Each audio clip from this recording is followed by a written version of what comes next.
তারপর নবম দশম শ্রেণী গণিতের অনুশীলনী 1 হচ্ছে 9 গুণ করো। আমরা খ নম্বর অঙ্কটা দেখবো, ঠিক আছে। খ নম্বর অঙ্কটা বলছে 2.4 ইন্টু 0.81, ঠিক আছে। এটা গুণ করতে বলছে, তো গুণটা আমি দেখি কি করছে গুণ। তো এখানে দেখো, এখানে 4 এর পর পৌনঃপুনিক আছে, মাত্র একটা মাত্র অঙ্কের উপর পৌনঃপুনিক আছে, সেজন্য এখানে 9 দিচ্ছে। আর এটা পুরোটা লিখে ফেলছে, পুরোটা লিখে ফেলতে হবে। 24 থেকে 2 বিয়োগ করছে কেন? কারণ দুইটা কি পৌনঃপুনিক ছাড়া। এখানে কি করছে, পৌনঃপুনিক 2টার উপর আছে, 8 এর উপর আছে, 1 এর উপর আছে, সেজন্য এখানে 2টা 9 দিচ্ছে, ঠিক আছে।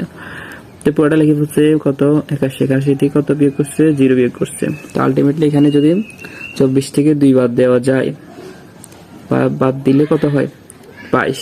আর এখানে হচ্ছে 9। সেম এখানে কত, এখানে যদি 81 থেকে 9 বিয়োগ দেয় তাহলে কত, 81 হবে। তো এখানে কি করছে, কাটাকাটি করছে। কাটাকাটি কিভাবে করছে, এখানে হচ্ছে 22/9 যেভাবে সেভাবে রেখে দিচ্ছে। আর এখানে কি করছে, এখানে 81 আর হচ্ছে কত, 99। এটা যদি কাটাকাটি করো, এই 81 কে 9 দ্বারা কাটো, 9 নং 81 আর হচ্ছে 9 11 99, ঠিক আছে। 9 দ্বারা কাটছে উভয়কে, তো এখানে উপরে 9 নিচে 11, আর এটা যেভাবে সেভাবে বসে গেছে, ঠিক আছে।